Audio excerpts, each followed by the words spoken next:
के लिए, हमारे सेवकाई के लिए, हर एक लोगों के लिए खुदावंद यीशु एक बहुमूल्य प्रभु पवित्र आत्मा का कार्य हमारे जीवन में होने का धन्यवाद देते हैं। पास्टर आशीष की फैमिली को भी आपके हाथ में सौंपते हैं, जूडी मॉम को भी आपके हाथ में सौंपते हैं। पवित्र आत्मा की गाइडेंस में जो भी वचनों को आज हमें बोया जाता है हमारे मध्य में प्रभु, उसके द्वारा हम आशीषित होने पाए और एक नई शिक्षाओं को प्राप्त करके प्रभु उसी अनुसार हम अपने आप को बनाने पाए। धन्यवाद देता हूँ एक बार, सारे लोग को आपके हाथ में सौंपते हुए प्रार्थना यीशु के नाम से मांगता हूं। आमीन। Amen. Well, so आप सभी को मैं अभिवादन करता हूं और आज की मीटिंग को हम पास्टर जूडी के हाथ में सौंपने से पहले चाहूंगा कि सभी लोग अपने वीडियोस को खोलें और उसके बाद ऑडियो को म्यूट करें ताकि जो हमारे मीटिंग के प्रोटोकॉल से उसको हम फॉलो कर सकें, किसी को कोई दिक्कत ना हो। So welcome you mom in our midst. हम आपका स्वागत करते हैं हमारे बीच में। It's always a joy and with great expectation that we wait for you to connect and lead us. और ये हमेशा आनंद की बात रहती है जब आप हमें सिखाएं और परमेश्वर की बातों में हमें ले चलें आगे। So we were waiting since long time and thank you for giving your precious time today. और हम काफी समय से इस वक्त का इंतजार कर रहे थे और धन्यवाद हम आपका कि आपने ये समय दिया हमें। So we hand over to you. The platform is yours. Amen. Greetings in the wonderful name of Jesus. यीशु मसीह के अद्भुत नाम से आप सभी का अभिवादन। It's such a privilege and an honor to be on this platform today. इस मंच पे होना मेरे लिए बहुत ही आदर की बात है और एक सौभाग्य है। Thank you to Pastor Ashish and Seema for giving me this opportunity to share with you today. Pastor Ashish और सीमा का भी मैं धन्यवाद देती हूँ कि ये अवसर उन्होंने मुझे दिया। Today I want to speak on a topic called rest. आज मैं चर्चा करना चाहती हूँ एक विषय पे जिसका शीर्षक होगा विश्राम।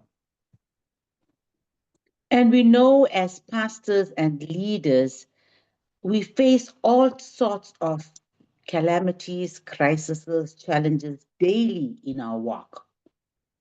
एक पासवान और अगुवे होने के नाते मैं और आप प्रतिदिन चुनौती, संघर्ष और यातनाओं से होकर हम गुजरते हैं।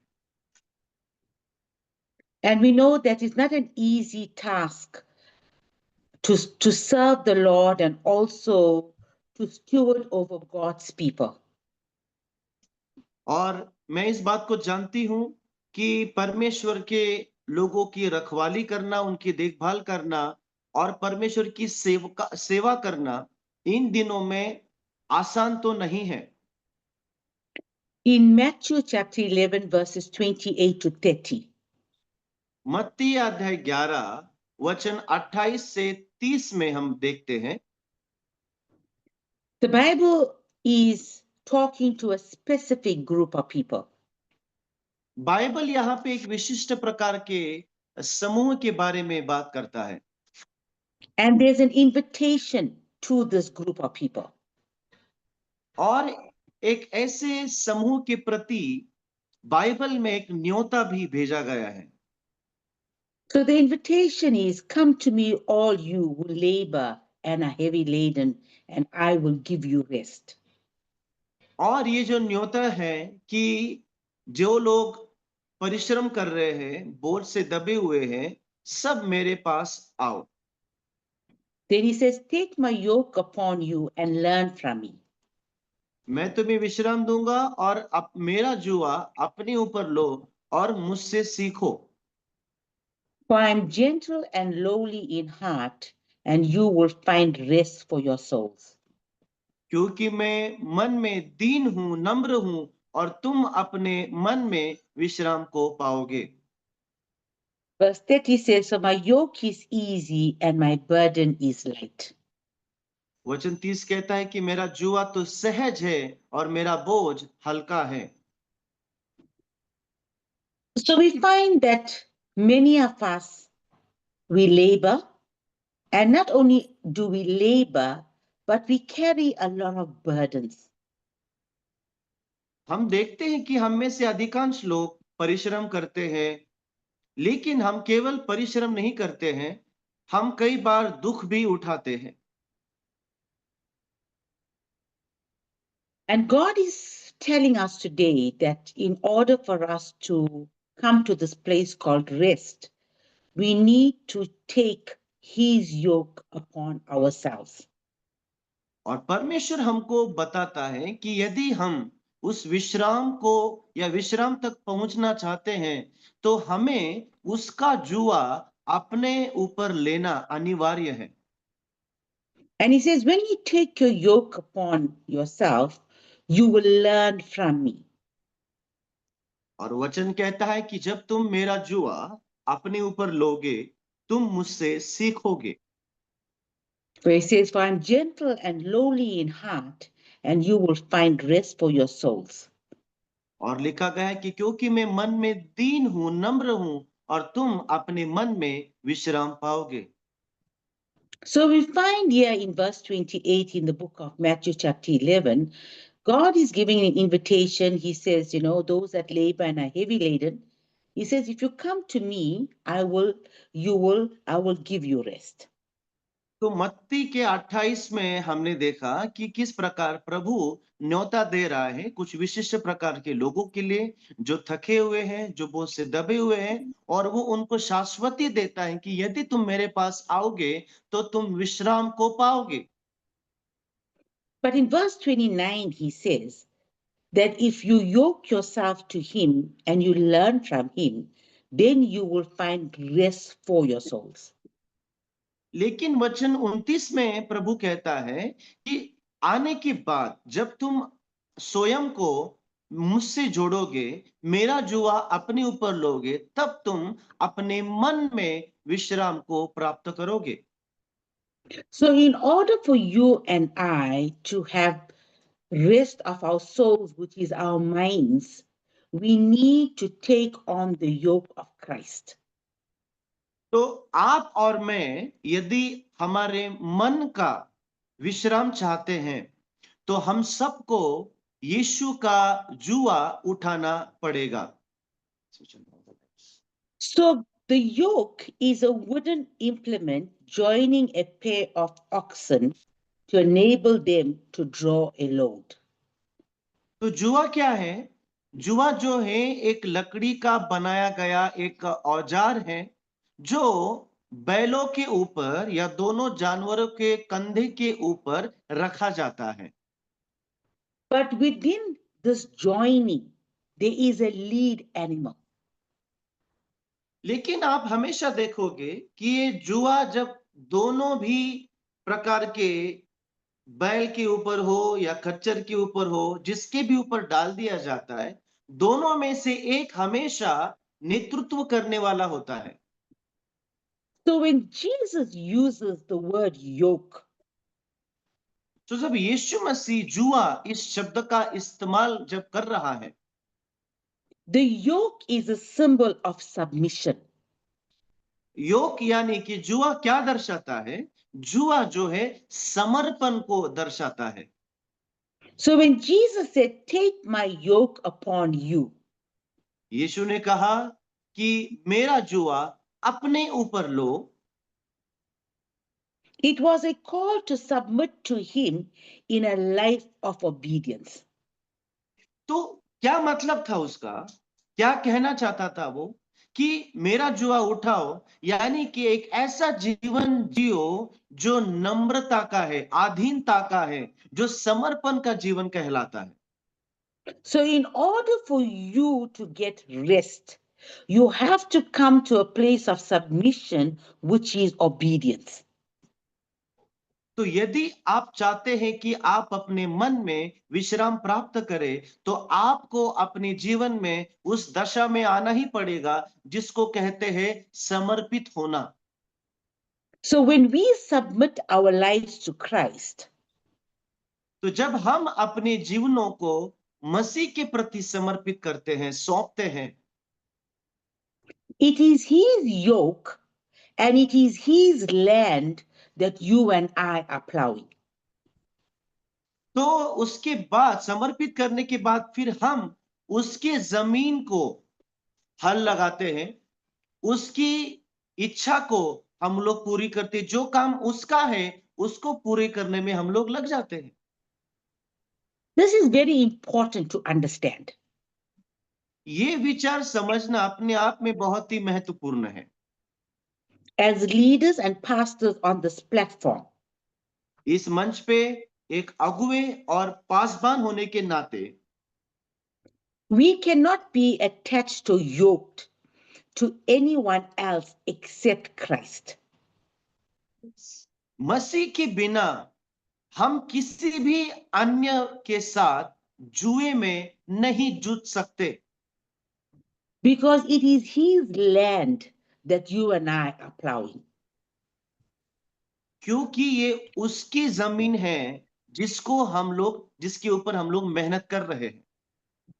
It is in his vineyard that you and I are working. ये उसकी दाख की बारी है जिसमें आप और मैं मेहनत कर रहे हैं। When you obey Christ and cooperate with him, जब आप यीशु के साथ सम्मिलित होते हैं, जब आप उससे जुड़ जाते हैं, उसकी आज्ञा पालन करते हैं, the Bible guarantees that we will find rest for our soul.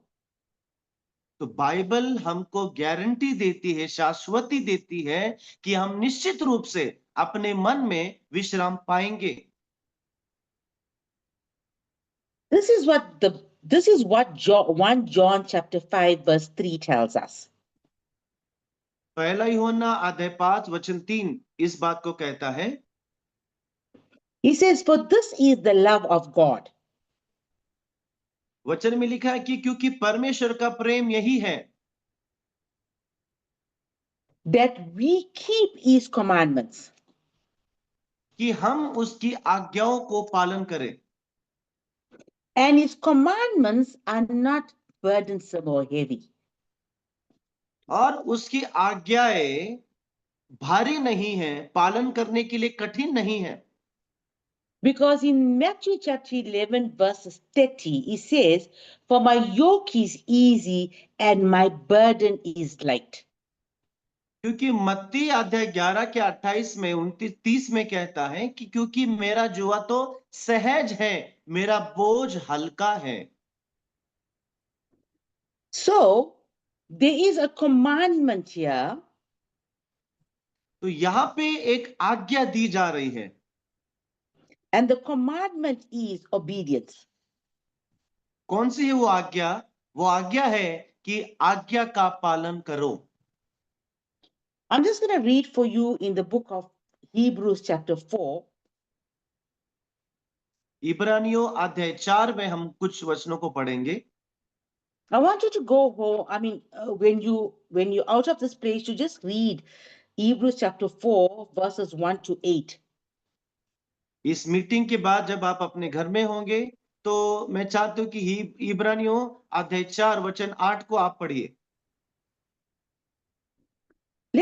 Verse 1 starts off with, it says, therefore, since a promise remains of entering his rest, let us वचन fear lest any of you seem to have come short of it.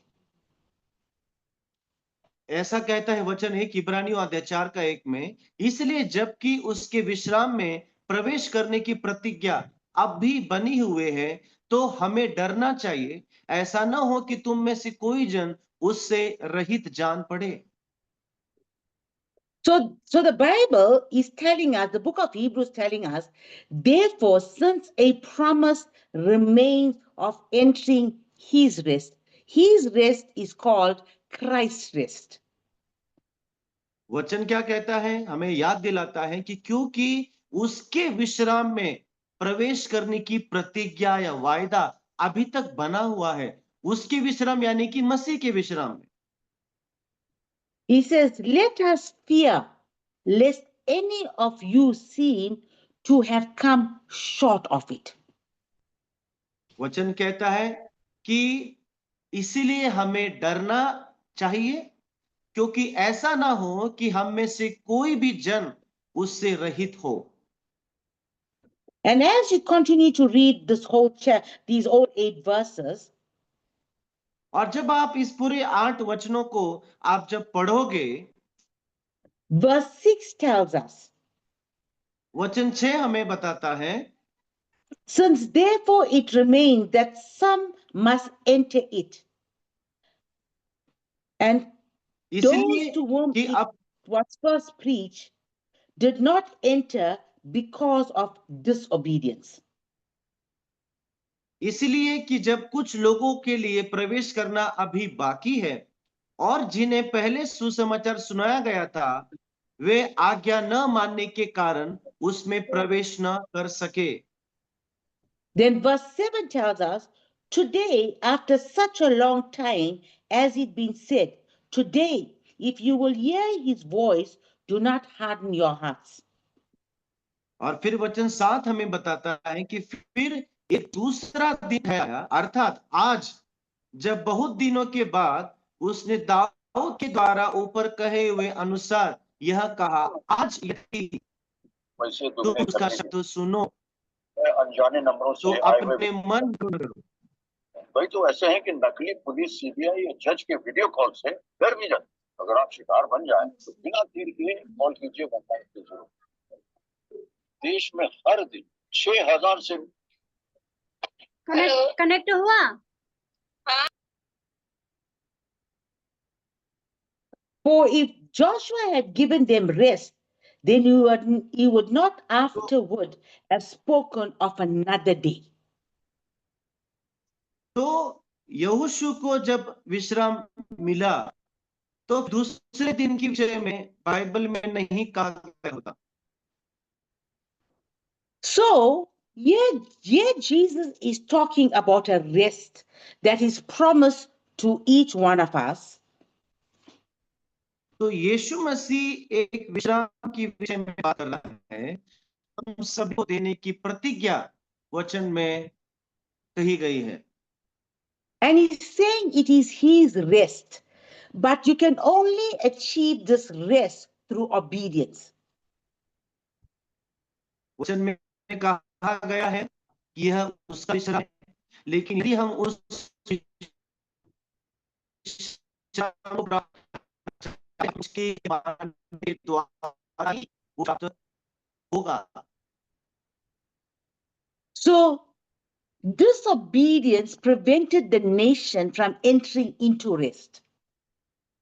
तो हम जानते हैं इजरायलियों के विषय में कि आज्ञा पालन ना करने के द्वारा उन्होंने वायदे के प्रदेश में वे लोग प्रवेश नहीं कर पाए। So the promised land rest was a sign of victory in the midst of the enemies. तो कि प्राप्त करना उन शत्रुओं के जैसा। In the book of Hebrews chapter 4, again from verse 7 to 11, he says, let us labor therefore to enter into this rest. और वचन में कहा है कि इसे हम लोग परिश्रम करें, हम इस विश्राम में प्रवेश कर सके। How do we labor to enter this rest? अब हम सोचते हैं जरा कि इस विश्राम में कैसे हम परिश्रम कर सकते हैं। We labor through obedience. हमें परिश्रम करना है प्रियो, उस विश्राम में प्रवेश करने के लिए के द्वारा। We labor through having a teachable spirit and willingly to obey quickly. हमारे पास जल्दी वचन को जल्दी से पालन करने का मन, ये स्वभाव में आवश्यक होगा। Unbelief and disobedience will steal and rob us of our rest. अविश्वास और आज्ञाधारक ना होना, ये दो चीजें हमें विश्राम से दूर रख सकती है। When we come into this rest, जब आप और मैं इस विश्राम में आएंगे, we will receive the blessings that are promised in the book of Deuteronomy, chapter 28, reading from verse 1 to 14. अब हमें अनुवाद 28 में जो आशीषें लिखी हैं, व्यवस्था विवरण में, उस सारी आशीषें हमारे जीवन में एक करके पूरे हुए हम देखेंगे। 1 Samuel 15:22 tells us that obedience is better than sacrifice. पहला शमूएल 15:22 हमको बताता है, बलिदान से बेहतर है। Obedience produces rest. बलिदान या आज्ञा पालना जाम को प्रजनन देता है। The 10 lepers in Luke chapter 17 obtained rest from diseases through obedience. 10 कोढ़ी जो थे किताब में जिसका वर्णन किया गया, उन्होंने आज्ञा पालन के द्वारा विश्राम को प्राप्त। The blind man in the book of John chapter 9, he received his sight because he obeyed the instructions to go to the pool of Siloam.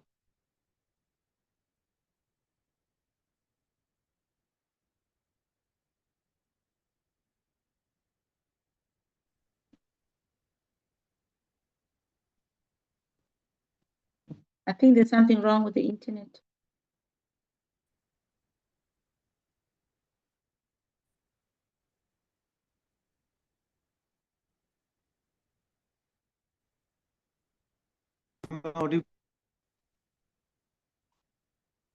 No, cannot hear you.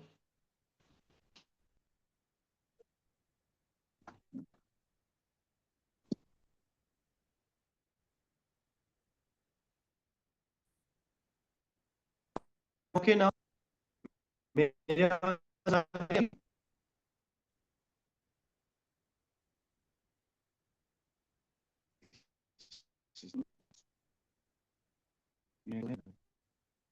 Can I continue? Yes, mom. Okay. The disciples obeying Jesus for the great catch of the fish was because of obedience that's found in John chapter 21 and Luke chapter 5. तो आप देखोगे कि जो यीशु मसीह ने चमत्कार किए थे यूहन्ना में और लूक में, Noah found rest because of his obedience, which is in Genesis chapter 8, verse 4. नोआ को भी विश्राम मिला आज्ञा पालन करने के द्वारा। The miracle at Cana received a breakthrough because they were able to obey the instructions of Jesus. और काना में जो चमत्कार हुआ उसका कारण था कि यीशु मसीह के वचनों को, यीशु मसीह की आज्ञाओं को उन्होंने वहां किया। When we obey God, it's a proof of worship and fear of God. जब भी हम परमेश्वर की आज्ञा करते हैं तो आज्ञा पालन करना हम उसकी आराधना करते हैं। The same obedience is extended to you and I as the servants of the Most High God. तो हमारे परम पवित्र परमेश्वर के प्रति वही आपकी और मेरी एक सेवा कहलाती है। When we obey those that rule over us and submit themselves to us that watches over their soul, the Bible says that they will find rest for their soul. तो बाइबल कहता है कि जब हम अपने अधिकारियों की, जो जिनको हमारे ऊपर परमेश्वर ने रखा है, उनकी आज्ञा को जब हम पालन करेंगे, तब हम उस विश्राम में प्रवेश कर पाएंगे। So there's many ways to obey God. तो कई सारे तरीके हैं परमेश्वर की आज्ञा पालन करने के। We obey God through getting instructions from the Word of God. हम वचन के ओर से निर्देशन को प्राप्त करने के लिए उसकी आज्ञा का पालन करते हैं। That is by personal studying of the Word of God. जिसका अर्थ है कि परमेश्वर की वचन की व्यक्तिगत अभ्यास करने के लिए We obey God through the instructions that we receive from those that minister and teach and preach to us. दूसरा तरीका कि हम परमेश्वर की आज्ञा तब पालन करते हैं कि जब जो परमेश्वर ने हमारे ऊपर जिनको नियुक्ति किया है, उनके निर्देशनों को, उनकी वचनों का आज्ञा पालन। So, how do we find this rest? तो अब ये है कि हम कैसे इस विश्राम को कर सकते हैं। How do we obey to find rest? तो हम किस रीति से आज्ञा पालन करें ताकि हमें ये विश्राम मिल सके। Obedience to the servants of God. उसका जवाब है परमेश्वर के दासों की पालन करने के द्वारा। In the book of Joshua chapter 6, the walls of Jericho collapsed because they obeyed what the servant instructed them to do. यहोशू में आप देखते हैं कि उनकी दीवारें जो है शहरपना गिर गई क्योंकि उन्होंने अगुओं की आज्ञा मानी। Naaman received healing after dipping 7 times in the river Jordan. Naaman ने यर्दन की नदी में 7 बार डुबकी लगाने के पश्चात अपनी चंगाई को प्राप्त किया। We also find that the widow received a breakthrough when she followed the servant's instructions to borrow many vessels. और हम देखते हैं कि उस विधवा को भी आशीष मिली जब उसने परमेश्वर के नबी की बात को माना और उसने जाकर कई सारे बर्तन बटोरे जो आज्ञा परमेश्वर के दास से उसे आई थी। So we receive rest as leaders तो एक अगुवे होने के नाते हम लोग कब उस विश्राम को प्राप्त करते हैं? through the word of God परमेश्वर के वचन के द्वारा and through those that God has placed that will receive instructions from us. और उन लोगों की या उन अगुओं की आज्ञा मानने के द्वारा जिनको परमेश्वर ने मेरे और आप जीवन के ऊपर रखा है। And in return, we have those that are under us or those that we lead to find rest to their souls by receiving instructions that God gives through us to them. और उसके पश्चात जब हम भी अपने आत्मिक पिताओं की, अपने अगुओं की बातों को मानेंगे, ठीक उसी प्रकार जिनको हम चला रहे हैं, जो हमारी निगरानी में, हमारी पासबानी में आते हैं, उनके साथ भी वैसा ही होगा कि वे आपकी आज्ञाओं को मानेंगे और विश्राम को प्राप्त करेंगे। So why is it so important for us to obey? तो अब हम विचार करते हैं कि क्यों इतना जरूरी है बाइबल के अनुसार कि हम लोग आज्ञा पालन करें। Because disobedience leads to curses. क्योंकि अनाज्ञाकारिता हमेशा हमें शापों की ओर ही लेकर जाती है। Disobedience opens the door for demons. अनाज्ञाकारिता दुष्ट आत्माओं के लिए दरवाजा खोलती है। And demons brings curses into our lives. और ये दुष्ट आत्माएं जब प्रवेश करती है हमारे जीवन में, तो वो नाना प्रकार के शापों को अपने साथ लेकर आती है। The book of Ecclesiastes, chapter 10, verse 8 tells us, सबोपदेश की किताब अध्याय 10 हमें बताता है, it says, he who digs a pit will fall into it, and whoever breaks through a wall will be bitten by a serpent. वचन कहता है कि जो खोदेगा वो उसमें जाकर गिरेगा, और जो कोई उस बाड़े को तोड़ेगा सबको डसेगा। And then 1 John chapter 5, verses 18. पहला यूहन्ना अध्याय 5 वचन 18 कहता है, We know that whoever is born of God does not sin, but he who has been हम born of God जानते keeps himself, and the wicked one does not touch him. हम जानते हैं कि जो कोई परमेश्वर से जन्मा हुआ है नहीं था, और जो परमेश्वर के आगे करता है, उसको So here he says, he who keeps himself, first in the book of Ecclesiastes chapter 10, verse 8, he says, he who keeps himself, the serpent will not bite. 1 John 5:18 says, and he who keeps himself again, the wicked one does not touch him. सर्वोपदेशक में लिखा है कि जो अपने बाड़े को बनाता है, सांप उसको काट नहीं सकता। और उसके बाद यूहन्ना में लिखा है कि जो अपने आप को पाप से दूर रखता है, अपने आप को संभालता है, दुष्ट उसको छू नहीं सकता। Demons come to steal, kill, and destroy. शैतान आने का उद्देश्य है आगे नाश करे।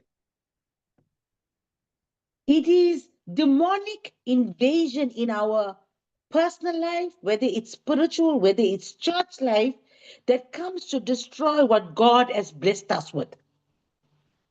तो जब भी ये दुष्ट आत्माएं हमारे जीवन में प्रवेश करती हैं, तो वो हमारे आत्मिक जीवन पे हमला करती है, कलीसिया पे हमला करती है, हमारा जो कुटुंब है उसके ऊपर भी हमला करती है, और जो परमेश्वर ने बनाया है उसको बर्बाद करने की कोशिश में लगी रहती है।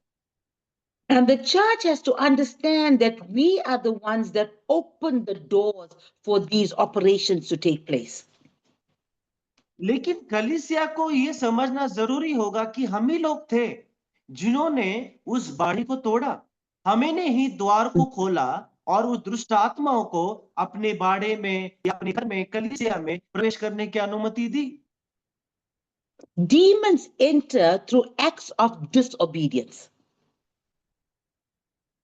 शैतान प्रवेश तभी कर पाएगा जब हम अनाज्ञाकारिता के लिए दरवाजा खोलते हैं। So the curses from disobedience destroys our rest. तो जो अनाज्ञाकारिता करने के बाद में जो शाप आते हैं, वो शाप हमारे जीवन का सुकून या विश्राम हमसे चुराते हैं। So what do we experience? We experience spiritual robbery instead of prosperity.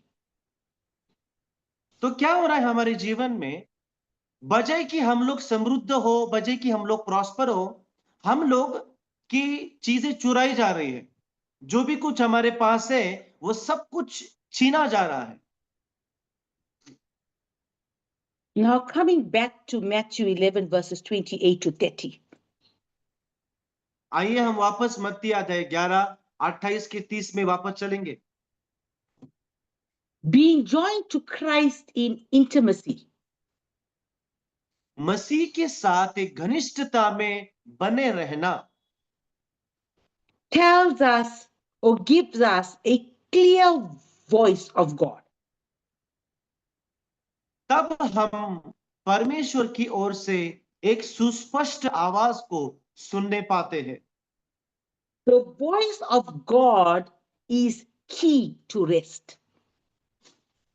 परमेश्वर की आवाज ही विश्राम की कुंजी है। Amen. So if I am not hearing the voice of God, तो यदि मैं उसकी आवाज को नहीं सुन रहा हूं, I will never come into the place of rest. तो मैं उस विश्राम की जगह पे कभी भी नहीं आ पाऊंगा। I may have the rest of finances, which is natural. हो सकता है कि मेरे पास पैसे का विश्राम हो, जो कि एक सांसारिक होता है। I could have rest because I have a good job. विश्राम हो सकता है क्योंकि मेरे पास एक अच्छी तनख्वाह है, एक अच्छी नौकरी है। But we know those things are temporary. लेकिन हम लोग जानते हैं कि वो सारी चीजें जो है कुछ समय की है। In Isaiah chapter 30, verses 18 to 22, यशायाह अध्याय 30 वचन 18 से 22 तक जब हम देखते हैं, here the scripture is talking about how God is waiting for us in anticipation. यहाँ पे वचन बात करता है कि किस रीति से परमेश्वर एक अपेक्षा के साथ हमारा इंतजार कर रहा है। Verse 18 tells us, blessed are those who wait for him. वचन 18 कहता है कि धन्य है वे लोग जो उसके लिए रोते हैं। Then in verse 19 he says that he will be gracious to those who cry, and when they cry he will hear and answer them. वचन कहता है कि धन्य है वे लोग जो लोग रोते हैं और जो लोग रो रहे हैं, उनके प्रति वो ग्रेशियस होगा, उनके प्रति वो करुणामय होगा, वो उनकी प्रार्थना को सुनेगा और उनको जवाब देगा। I want to concentrate on verse 20 and 21.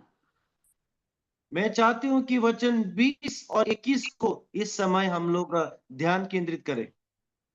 He says, though the Lord gives you the bread of adversity and the water of affliction, yet your teachers will not be moved into a corner anymore, but your eyes shall see your teachers.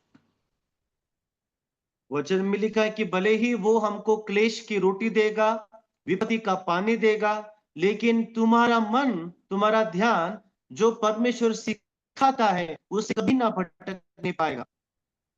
He says, yet your teachers will not be moved into a corner anymore. भले ही तुम्हारे सिखाने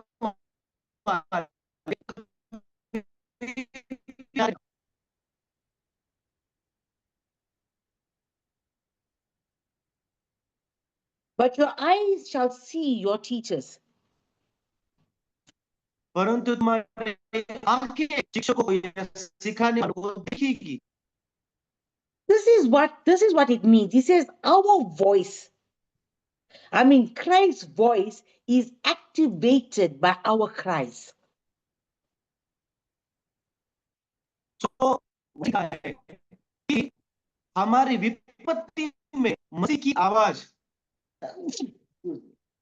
हमारी विपत्ति में मसीह की आवाज गूंजेगी।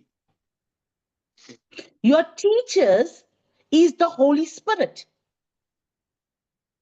आपका शिक्षक कौन है? आप शिक्षक पवित्र आत्मा। So when we are yoked or joined to Christ, तो जब भी हम लोग मसीह के साथ जुड़ते हैं, उसके हम लोग there is a clear voice and a clear will of God. तो वहां पे हमें परमेश्वर की स्पष्ट आवाज, परमेश्वर की स्पष्ट इच्छा जान पड़ती है।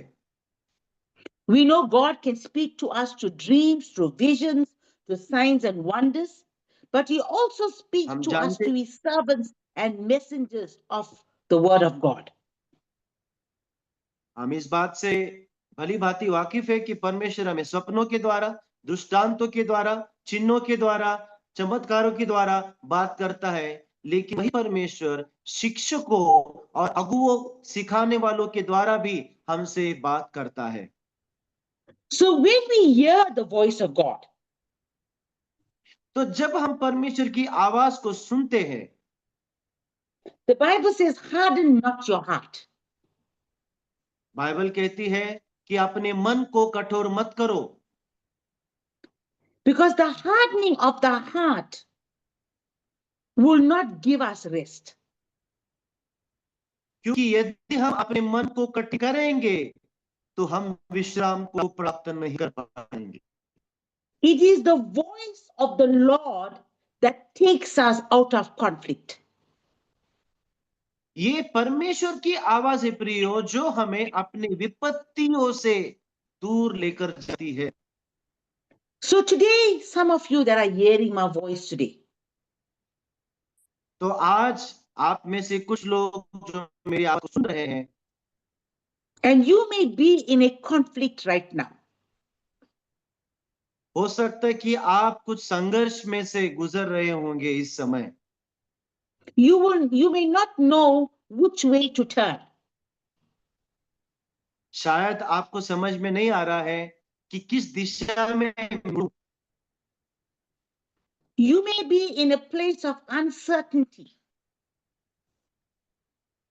शायद आप एक अनिश्चित वाली स्थिति में भ्रमित, And you are looking for answers. शायद आप कुछ लोग को ढूंढ रहे हैं। There is only one voice that can give you rest.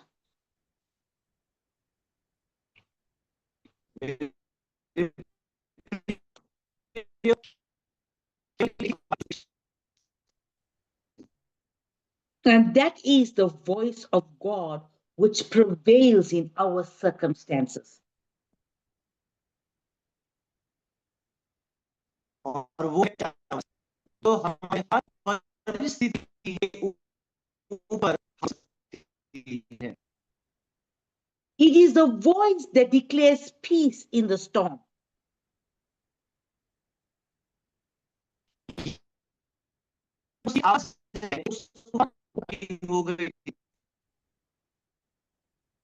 It is the sound of many waters.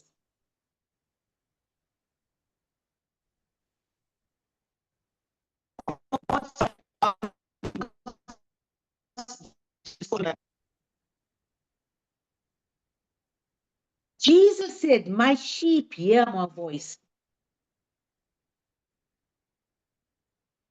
यीशु को सुनी है। The voice is the one that brings us to rest. ये वो उसकी आवाज है जो हमें विश्राम में लेकर चलती है। We see Saul on the road of Damascus. शाऊल को हम देखते कि जब वो दमिश्क की तरफ बढ़ रहा था, That's found in the book of Acts chapter 9, verses 1 to 6. तो इसका वर्णन किया गया है वचन 1 से 6 में। And we know Saul is busy persecuting the Christians.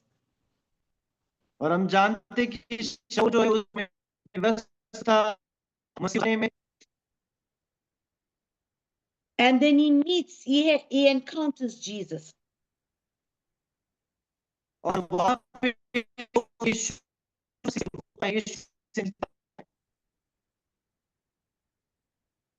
Saul was a Jewish fanatic. शाऊल जो है कट्टरवादी यहूदी था, A Pharisee of the Pharisees. फरीसियों का फरीसी वो था, A custodian of the law. व्यवस्था कई जिसको हम कह सकते हैं, ऐसा वो था। The new way of Christ threatened his way of life. और यीशु मसीह का नया जो रास्ता था, उसने शाऊल के अपने रास्ते को रोक लिया। It was a great offense to his customs and upbringing.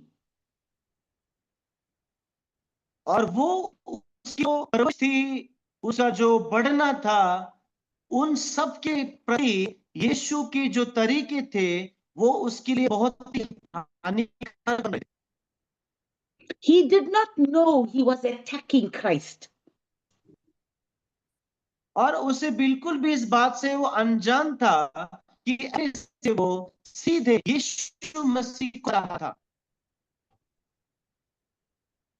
And then Jesus asked Saul, "Why are you persecuting me?" और यीशु ने शाऊल को पूछा कि शाऊल, तू क्यों मुझे सता रहा है? Let's read Acts chapter 9, verse 5. आइए हम प्रेरितों के काम अध्याय 9 वचन 5 हम पढ़ेंगे। Then Saul replies and he says, "Who are you, Lord?" और शाऊल ने पूछा और उत्तर दिया कि प्रभु तू कौन है? Then Jesus says, "I am Jesus whom you are persecuting." यीशु ने उत्तर दिया उस आवाज ने कि मैं यीशु हूं जिसे तू सता रहा है। Then he says, "It is hard for you to kick against the goads." और उस वहां पे लिखा है कि उठ और नगर में जा और जो तुझे करना है वो तुझे बताएगा।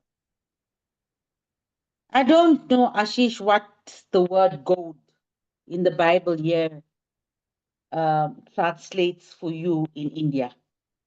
If you could just explain that for me. The word Goads. He says here, Jesus is saying to Paul, it is hard for you to kick against the goads. Goads. which verse more? In Acts chapter 9, verses 5. Just read that and tell me what it's translated in your Bible, in your version.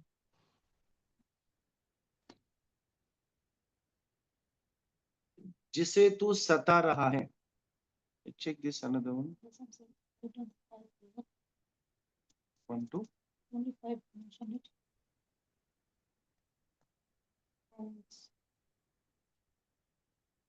उसने पूछा है प्रभु कौन है? उसने उत्तर दिया मैं यीशु हूं जिसे तू सताता है। Now that means whom you are persecuting. And the last Yeah. verse, the last line there. That's it. Okay. Now, the New King James Version, it says that it is hard for you to kick against the goads. So basically, it's like the goads mean that you're kicking against a huge rock or a stone. Okay. So that is not found. Okay? And he said, then the Lord said, I, Jesus, who are persecuting, it is hard for you to kick. Just a minute. The meaning would be, मैं यीशु हूं जिसे तुम सता रहे हो, तो लिए पहने अंकुशों पर मारना कठिन है। पहने अंकुशों पर लात मारना कठिन है। This is what the means. But that is not in the translation. When we translate by own, we can get the meaning. Yes. Okay. So this is a very important verse to understand today. तो मेरी प्रियो, ये बहुत ही महत्वपूर्ण वचन है जिसको हमें समझना आवश्यक है। So this goad or whatever it is something that's what like a heavy force. It's something that will provoke the animal to move. तो यहाँ पे गॉड यानी कि एक ऐसी चीज कठिन है जिसको हिलाया नहीं जा सकता। So if the animal fights against that goat, the animal will now hurt itself. तो यदि कोई भी पशु उस अंकुशों की तरफ या जो चीज है भारी सी उसको अगर हटाना चाहेगा, उससे टकराएगा, तो उस जानवर को ही चोट लग सकती। So this is what Jesus was saying to Saul. तो शाऊल को यीशु मसीह यही कह रहा है, He says, Saul, you are going to suffer serious injury by fighting what I am telling you to do. तो शाऊल को परमेश्वर ये कह रहा है कि शाऊल, जो मैं तुझे करने के लिए बोल रहा हूं वो करते समय तुझे ऐसा अनुभव होगा कि तेरे लिए ये चीज करना बहुत कठिन हो जाएगा। Saul could not succeed against God. शाऊल परमेश्वर के विरुद्ध में सफल नहीं हो पाया। The voice of God stopped Saul from kicking against the goats, which was bringing self-injury to himself. क्योंकि परमेश्वर की आवाज शाऊल को उस पत्थर के प्रति लात मारने से या उसको टकराने से रोक रही थी, जिसका परिणाम शाऊल ही चोट खाता था, शाऊल को ही वहां पे चोट लग रही थी, which brought rest to Paul. जिसका परिणाम ये हुआ कि उसको रोकने के पश्चात शाऊल ने अपने जीवन में विश्राम को प्राप्त किया। Did you understand what I just said now? Yes, mom. It's that one verse that sums up everything that we bring harm to our own selves. मेरे प्रियो, ये जो एक लाइन है मात्र इतना बड़ा गहरा संदेश हमें देती है कि किस रीति से जब हम परमेश्वर के वचन ठुकराए जाते हैं, उसकी आज्ञाओं को हम पालन नहीं करते हैं, हम अपने ही को चोट पहुंचाते हैं, खुद ही को हानि करते हैं। So on this platform today, majority of you are leaders and pastors. आज मंच में से लीडर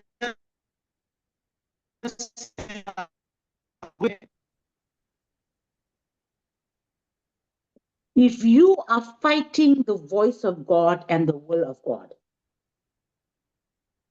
यदि आज भी आप परमेश्वर की आवाज से लड़ रहे हैं, आज भी परमेश्वर की इच्छा उठा रहे हैं, then you are like Saul that is kicking against the goats, that is bringing injury to yourself and your home and your family and your ministry. तो यदि आप ऐसा करते हैं प्रियो, तो आप शाऊल की ही तरह बनेंगे, जो खुद ही को हानि पहुंचा रहा था, उस पत्थर को टकरा रहा था और अपना ही सर्वनाश वो अभी उसी प्रकार हो सकते हैं। So whatever the problems or the situations that you are going through right now, आज जो भी कुछ परिस्थिति या समस्या विपत्ति से होकर गुजर रहे, you need the voice of God or the word of God. आपको जरूरी है, परमेश्वर का वचन अत्यंत आवश्यक है। If doors are closed and there is no breakthrough, you need the voice of God. यदि दरवाजे बंद हैं और आपको ब्रेक थ्रू चाहिए, आपको समृद्धि चाहिए, छुटकारा चाहिए, तो प्रभु की आवाज बहुत आवश्यक है। Attach yourself to Christ. और यीशु के प्रति, यीशु की ओर जुड़ना, उससे ज्वाइन होना, And allow him to lead the way. और उसे पूरी अनुमति दे देना कि वो आपको पूरी रीति से आपको चलाए, आपकी अगुवाई करे। Many times we as leaders have missed the voice of God. कई बार प्रियो, हम जो आगू हैं, हमने परमेश्वर की आवाज को नजरअंदाज किया है।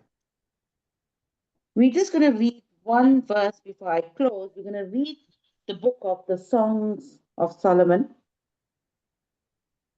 सुलेमान गीत को हम पढ़ेंगे।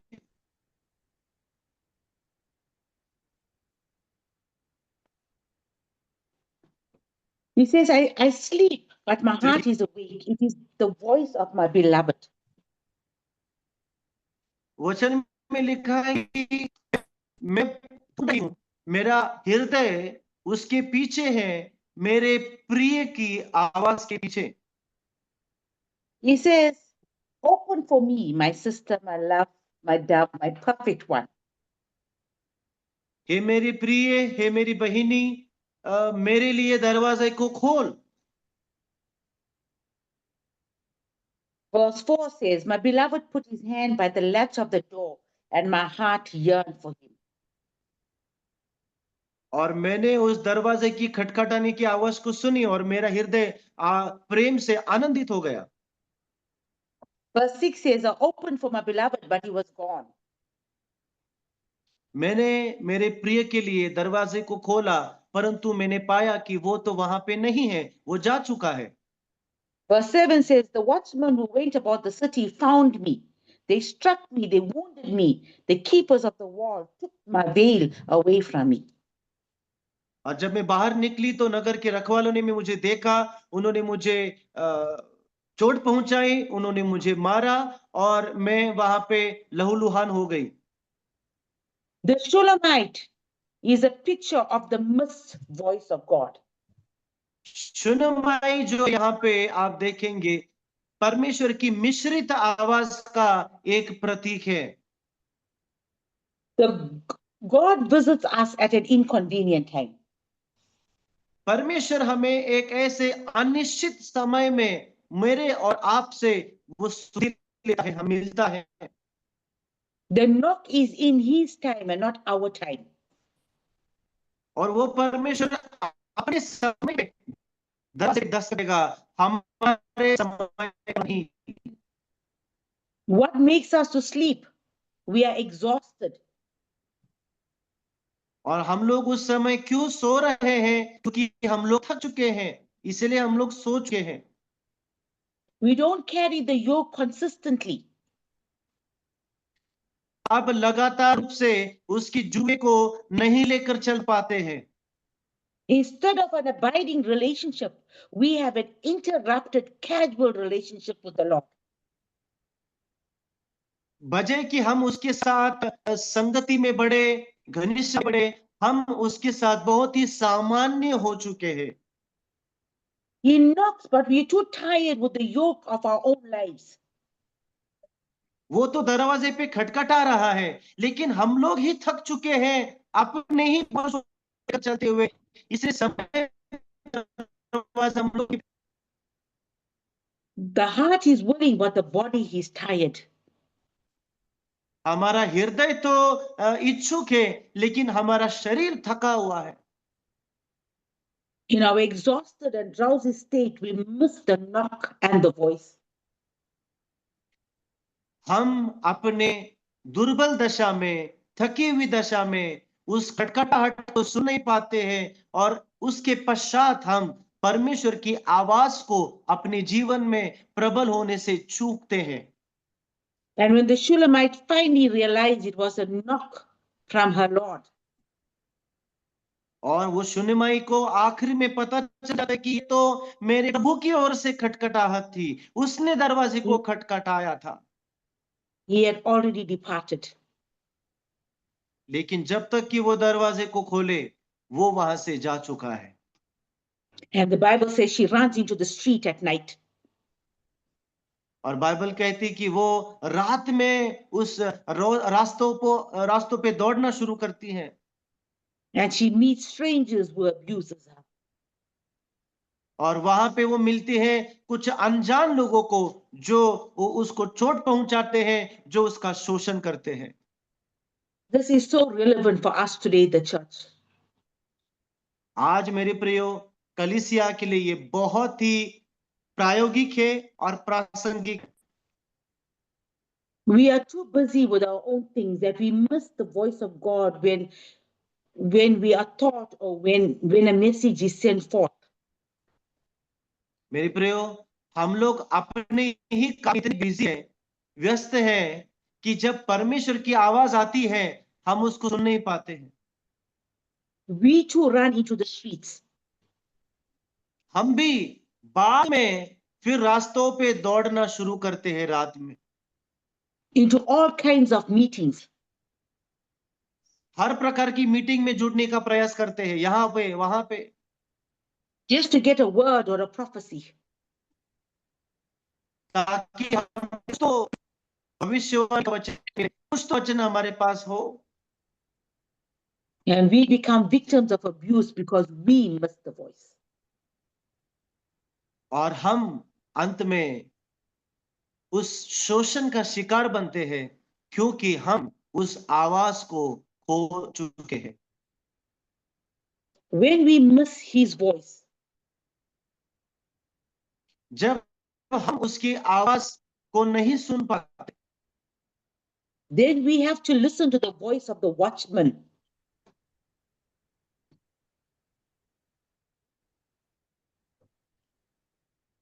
उसकी आवाज को हमें सुनना पड़ेगा। And we will be abused by the wrong voices. और ये होगा कि हम उसकी आवाज से चूकने के बाद गलत आवाजों को सुनकर उसके पीड़ित हम लोग हो जाएंगे। Many believers are victims of false voices and false prophecies. कई सारे विश्वासी आज गलत और झूठी शिक्षाओं से पीड़ित हो चुके हैं। The voices don't empower us, but they rob us of our dignity and make us slaves. एक ऐसी आवाज जो हमको अपनी खुशियों से चुरा रही है, एक ऐसी आवाज जो हमको अपाहिज बना रही है। Yoking yourself to the Lord is a continuous connection. और अपने आप को मसीह के साथ जोड़ना, उसके जुए में शामिल होना एक लगातार चलने वाली प्रक्रिया है। This is an abiding relationship. ये एक लगातार बने रहने वाला एक रिश्ता है। The Lord is with us all the time. क्योंकि परमेश्वर तो सदैव हमारे साथ है। He does not have to knock anymore. अब उसे खटखटाने की जरूरत नहीं है, क्योंकि वो हमेशा हमारे साथी में है। Amen. This is not a visitation, but a habitation. अब जो है हमें परमेश्वर केवल एक दफा मिलने के लिए नहीं आता है, लेकिन वो अपना डेरा हमारे साथ बना चुका है। The yoke is easy. उसका जुआ सहज है। And it means that it fits you accurately. इसका अर्थ ये होता है कि वो बड़े आसानी से, स्पष्ट रीति से हमारे ऊपर डाल दिया जाएगा।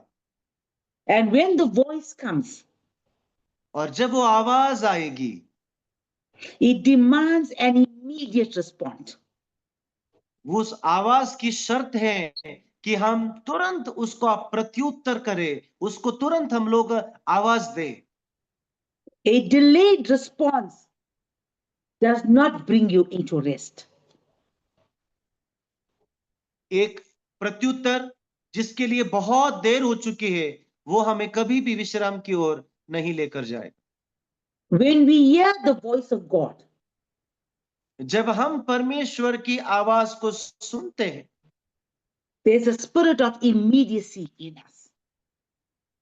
तो वहां पे तुरंत बढ़ोतरी की वहां पे गुंजाइश होती है। How do I know that this is the voice of God? अब सवाल ये है कि कैसे मुझे पता चलेगा कि ये परमेश्वर की ही आवाज है।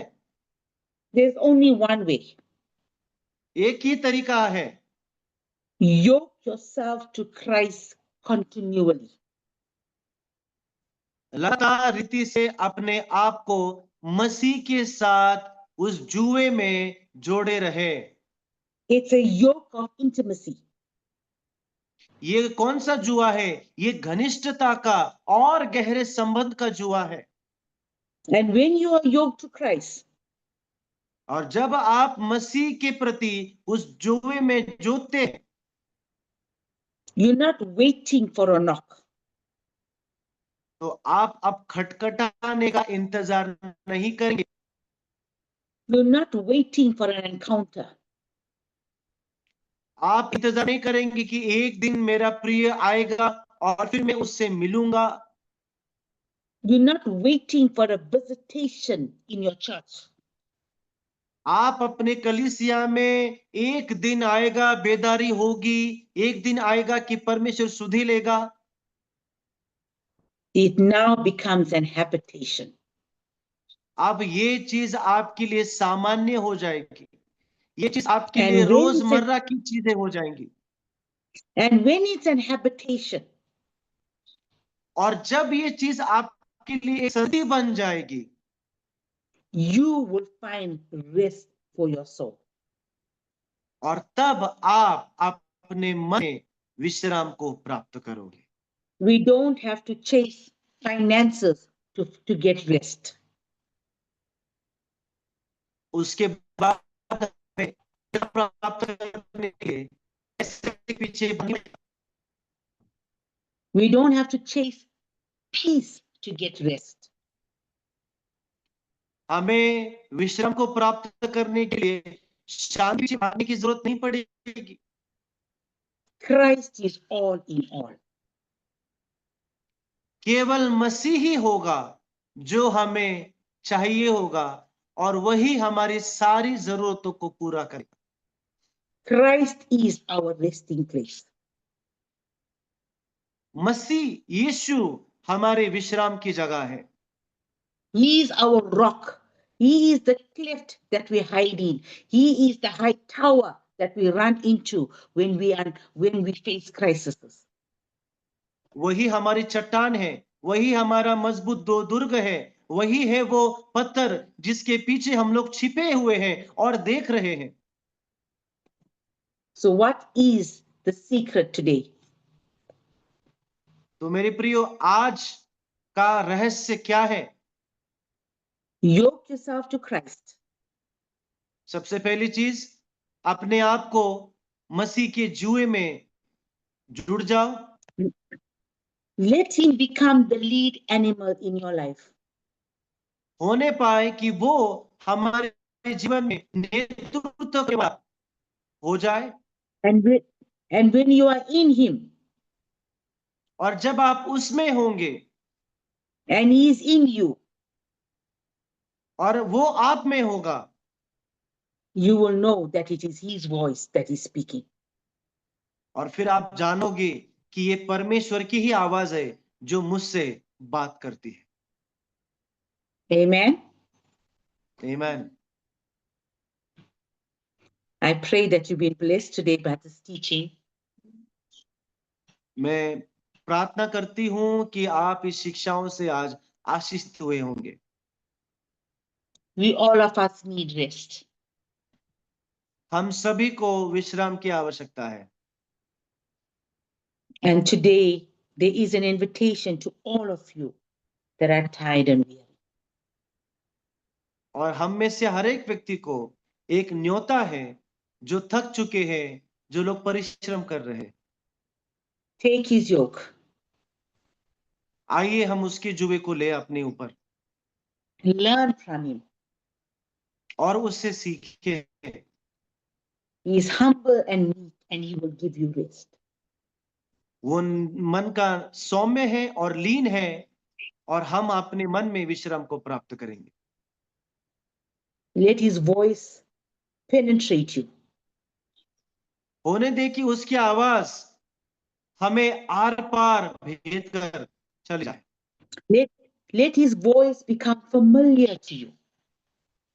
होने पाए कि उसकी आवाज हम सबके लिए परिचित आवाज बनने पाए। You don't have to run into the streets anymore. अब जो है उस स्त्री के समान रास्तों पे दौड़ने की आवश्यकता नहीं होगी।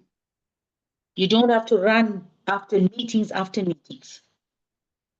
आपको इस मीटिंग के बाद दूसरी मीटिंग, उसके बाद तीसरी मीटिंग में जुड़ने की या यहाँ वहां भागने की जरूरत नहीं होगी मेरे प्रिय। You don't need to go onto YouTube and look for somebody to give you a word or a prophecy. और परमेश्वर का वचन, उसकी नबूवत को प्राप्त करके आपको कोई ऐप, सोशल मीडिया, यूट्यूब पे किसी को भी खोलने की जरूरत नहीं पड़ेगी। Because it will no more be a visitation but a habitation. क्योंकि अब प्रभु की उपस्थिति, प्रभु का मिलना आपके लिए एक दिन की घटना नहीं, परंतु प्रतिदिन आपकी आदत बन जाए। Amen. Mom, could you please pray for all of us? Come, let us pray. Father, we come before you today. Our पिता, hearts are आज हम burdened. लोग आपके सम्मुख आते हैं। Our hearts are burdened and overladen. हमारे हृदय कठिन हो चुके हैं और श्रमित और थक गए हैं with all the stresses that are going around us. जो भी सारी परिस्थितियां हैं जो हमारे इर्द गिर्द है, आसपास है। Ministry becomes more and more difficult for us all. वर्तमान के समय में सेवकाई करना सभी के लिए और अधिक कठिन और चुनौतीपूर्ण हो रहा है। Many of us are ready to give it all up. हम में से कई लोग ऐसे हैं जो पहले से ही हार मान चुके हैं और तैयार है सब कुछ बंद करने के लिए, Because we find no rest. क्योंकि हमें कहीं भी सुकून या विश्राम नहीं मिलता। We are laboring, we are working, we are toiling in the ministry. हम सेवकाई में परिश्रम कर रहे हैं, हम लोग मेहनत कर रहे हैं, But all we get is pain and sorrow and tears. लेकिन बदले में हमें केवल आंसू, दुख और तकलीफ मिल रही है। But today, Lord, we have heard your voice. लेकिन आज प्रभु, मैंने आपकी आवाज को सुना है। You have spoken to us today, Lord. आपने हमसे बात करी है खुदावन। There is only one voice. केवल एक ही आवाज है हमारे जीवन में, And it's the voice of our Lord, Abba Father. और वो आवाज है हमारे प्रभु पिता की, जो हमारा अब्बा पिता है। Today, help us, Father. आज हमें मदद कर हे पिता। Teach us how to yoke ourselves to you. हमें सिखा कि किस रीति से हम स्वयं को आपसे जोड़ सके, How to depend upon you. कि किस रीति से हम आपके प्रति निर्भर हो, How to rely on you. किस रीति से हम आपके ऊपर भरोसा करें। Help us not to wait for the knock, हमें मदद कर कि हम उस खटखटाने का इंतजार अब ना करें, but let us know today that there's no visitation, but there's only habitation today. हम इस बात को सीखने पाए कि अब परमेश्वर हमें दरवाजे पे दस्तक नहीं देना चाहता, परंतु वो हमेशा हमारे साथ ही रहना चाहता है। Because you live in us and we live in you. क्योंकि आप हम में हैं और हम आप में रहते हैं। And help us today to be sensitive to what the Spirit is saying. हमें सहायता कर प्रभु कि जो आत्मा कह रहा है उसके प्रति हम चेतना पूर्ण हो। And as we continue on this journey, और जब हम अपने इस यात्रा को जारी रखते हैं, become our strength, तू हमारी ताकत बन जा प्रभु, and help us हमें मदद कर to be obedient to your voice. हम आपकी आवाज के प्रति आज्ञा We ask you for grace, mercy, and peace today in Jesus' name. Amen. यीशु मसीह के नाम से अनुग्रह, शांति और दया सभी के ऊपर बनी रहे। आमीन। Amen. Amen. God bless you all. Take care. See you all soon. Thank you so much, Mom. Mm. It was really Bye-bye. a word of revival, I should say.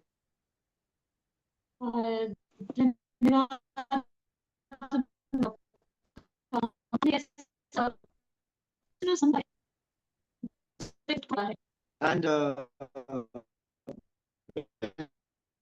the request is done and but you want I'm gonna send this teaching to you. I'm going to send this teaching to you, Ashish, and I want you to translate it and send it to them. Sure, Mom, I'll do. Okay. God bless. Take care. Bye-bye. We are blessed. Thank you so much. Thank you, Mom. Bless you. Bye. Bye-bye.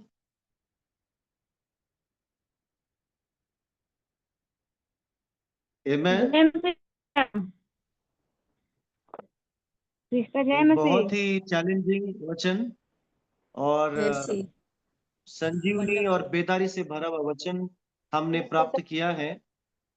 लगातार रूप से प्रार्थना कर रहे हैं कि जो आशीषें हमारे इस परिवार को प्रभु ने दी है, कोई हमसे छीन ना पाए। Amen. कोई भी हमसे छीनने ना पाए। हम खुद भी जो परमेश्वर करना चाहते हैं भारत में, उसके प्रति हम लोग कभी भी बीच रास्ते में रुकावट ना बने।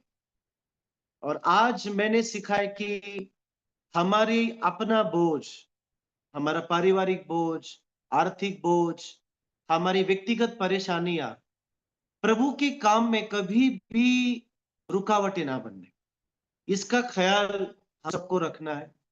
क्योंकि मैं जानता हूं हम सभी लोग किसी न किसी रीति से सताओं में से गुजर रहे हैं, परेशानी में से गुजर रहे हैं, बोझ से गुजर रहे हैं। और आज का वचन बहुत परफेक्ट था, एकदम परफेक्ट था।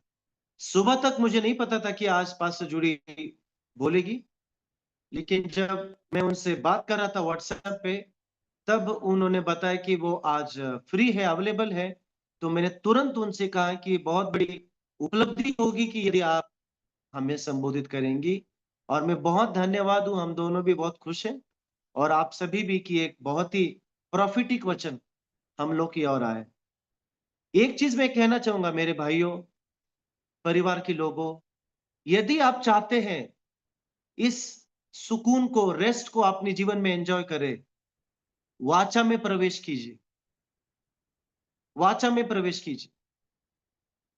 जब तक वाचा में प्रवेश नहीं करेंगे मेरे प्रियो, ये वचन मेरे और आपके जीवन में कोई फायदा नहीं लेकर आए।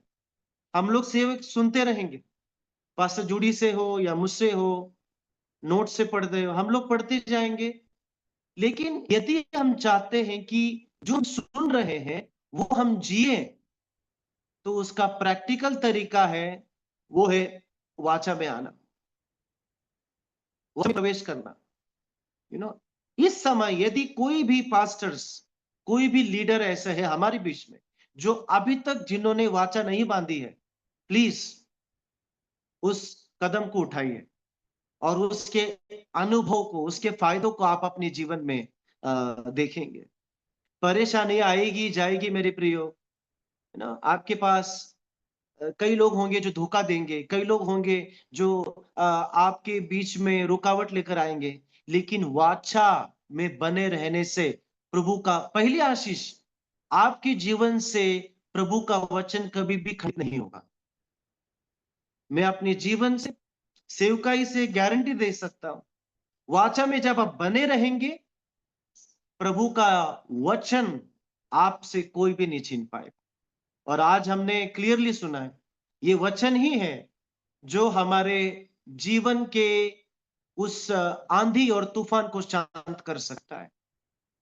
सो एक नया पर्सपेक्टिव था, एक नया एंगल था आज।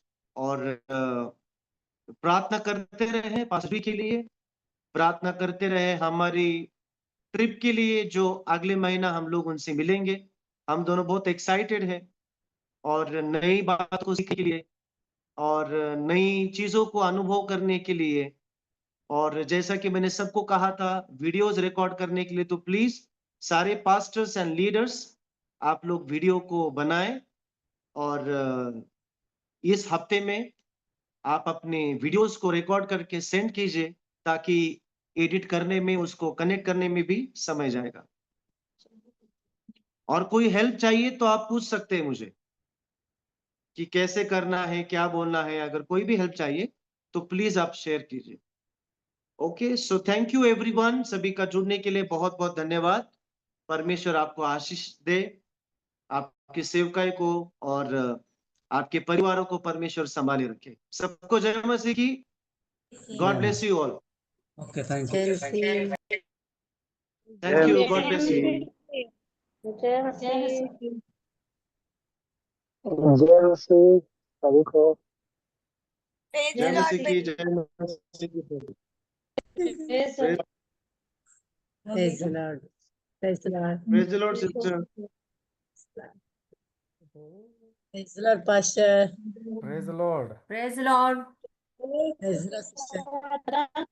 कैसे हो आप लोग? बहनी, सब लोग praise the बढ़िया? Lord।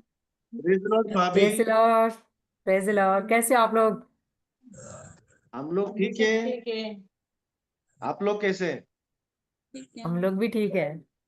फैमिली करा दो पापा, मजे में। मोजे Praise the मोजे Lord। नहीं पहनेंगे मुझे। Praise lord. विलास। कैसे हैं? विलास अरे भाई, एलन इधर इधर इधर इधर इधर। भाव कैसे हैं भाव? ओ देखो। वाओ वाओ, देखो तो ओ, वाओ। वाह, ये तो बड़ा हो गया है। Praise the Lord। जॉर्डन क्या है जॉर्डन? हाँ, वो सामने बैठा है। विलास, विलास का बेटा कहाँ है? छुपा के तो थोड़ा रखा है। बाहर गया है।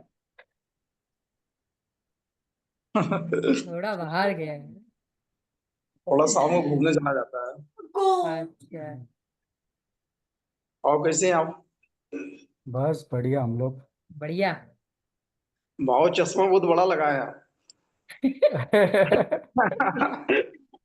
दिखाई नहीं दे रहा ना, खोजना पड़ रहा है दिखाई कहाँ नहीं पर है। दे-